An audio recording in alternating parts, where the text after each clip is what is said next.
Je to šok, alebo príležitosť, sú to prevzaté slova v rámci našich diskusí. Európski farmári, očakáva sa pokles tržieb za mlieko, Švédsko, Fínsko, Írsko, Nemecko, s tým, že bude nevyrovnanosť podľa regiónov. Napríklad v Nemecku, že to bude od -6 až po 9,8%. Príde pokles stavov dojníc, Veľká Británia, Švédsko, Francúzsko, Slovensko je to -2%. Nárast počtu dojníc, Maďarsko, Poľsko, Holandsko, Belgicko, Írsko, Španielsko. Až 70% regiónov, ale dovolím si upozorniť, nie štátov, zaznamená zvýšenie počtu dojníc po zrušení kvót. A nákupné ceny mlieka môžu byť dočasne nižšie. Produkcia mlieka po zrušení kvót sa bude zvyšovať, predpoklad do roku 2030 až o 50%, čo bolo spomínané, a do roku 2020 sa zvýši dopyt o 7%.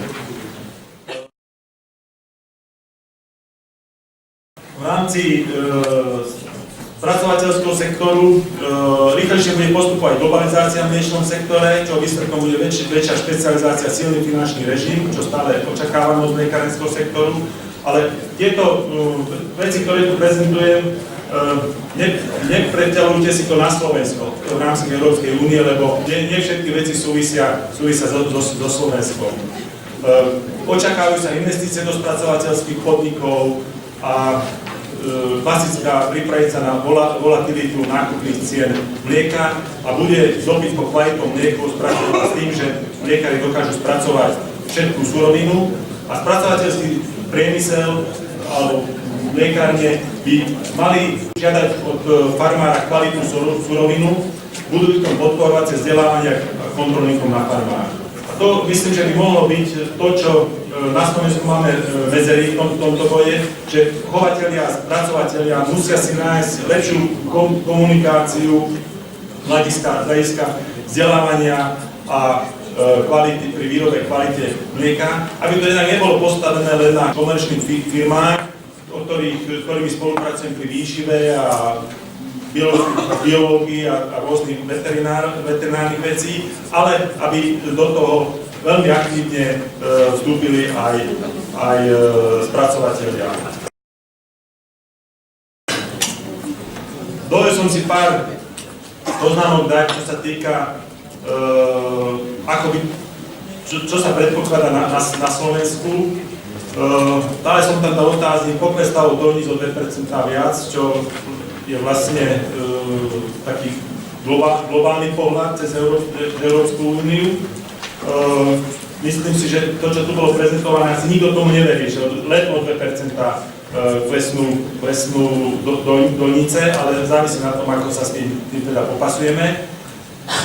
Ak nechceme ísť touto cestou, tak čo je potrebné? Tu určite každého nápadne to, čo hovorí pán štátny tajomník na začiatku, aké sú podpory, čo dostaneme, ako to bude vyzerať, či to bude 3, 10, 15, 20 centov. Ja netvrdím, že o tom netreba s nimi diskutovať. Nielen diskutovať, treba ich do toho dokopať, aby toto bolo. Ale v prvom rade, ak chceme, chovateľia chcú prežiť obdobie po kvóte, tak myslím si, že musia zlepšiť manažné riadenia fariem, znížiť straty v chovoch, dosiahnuť veľmi dobrú produkciu, veľmi dobrú reprodukciu, veľmi dobrý zdravotný stav a zvýšiť efektivitu a produktivitu práce. Myslím si, že tu treba začať a toto treba v rámci našich chovateľských vecí riešiť, ale zase nemusíme mať obavy, že my sme tí neschopní alebo chudáci, že toto nedokážeme. S tým, že asi pred 2 týždňami som sa zúčastnil jednej medzinárodnej konferencie Global 500 v Dubline a sedeli sme tam asi 30 stolov tam sedelo a každý má povedať, že čo mu bráni k tomu, aby rozširoval svoje stádo, aby zvyšoval svoju produkciu. Okrem Egypťana, ktorý povedal, že bráni mu k tomu pôda a voda, tak jeden Švajčiar, tomu sme nerozumeli, čo povedal, ten v podstate to bolo také manažerské 4. tisícročia odpoveď. Všetci povedali, že vlastne majú problémy s manažmentom farmy. Čo je ďalej potrebné? V združenia, o ktorých sa tu hovorilo, propagáciu slovenského mlieka, všetci a využiť PRVčku. Čo sa predpokladá v legislatíve? Veľa vecí tu bolo povedané, zhodnotené či už z Európskej komisie, z Európskej rady, z dnešných farmárov a tak ďalej. S pánom doktorom Fabišom sme to skonštatovali, že vyzerá to ako závery 15. zjazdu. Takto sa hovorí, povie, ale rozumieme tomu. Riešiť, pozerať, hodnotiť, analyzovať a tak ďalej a tak ďalej. Myslím si, že problém je to, že títo, čo to dávajú do praxe, tieto rôzne scenáre, tomu nerozumejú. Nerozumejú nám, farmárom, ktorí chceme vyrábať mlieko, chceme, aby sme mali normálne podmienky, sú dobre za to platení, sú to európski experti, vlastne dávajú nám tu rôzne scenáre, my nevieme, čo hovoria, a my sa máme podľa toho rozhodovať. Čiže preto máme tú obavu, že čo bude s mliekom a na Slovensku zvlášť kvôli tým veciam, ktoré som spomínal. Takže jedine, čo sme si zafixovali to, že 1. apríla bude to síce deň, ktorý vieme, aký je, vyjde slnko, mliečne kvoty bude zrušené, ale nič hrozné sa nestane. Ďalšia otázka v podstate je, že čo bude po kvótach.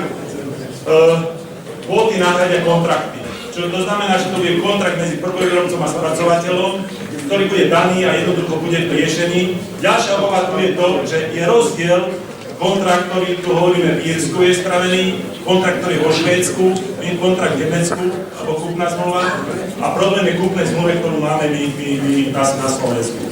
Statistické sledovanie produkcie mlieka, v tom sa asi všetci zhodneme, a zvláštne teraz, keď čo sa týka zaregistrovali v Amerike vlastne je platobná neschopnosť, prestala sa riešiť štatistika a nevedia farmári, za čo majú predávať hovädzie mäso, takže nie je to také jednoduché, aj keď o štatistike si myslíme, že to súber nepresných čísel, alebo čo hovorí Churchill, že štatistika sú tie čísla, ktoré si spravím ja. Môžeme si súhlasiť, že v podstate treba mať nejakú monitorovaciu agentúru, ktorá bude toto mlieko, alebo respektíve trh s mliekom bude monitorovať.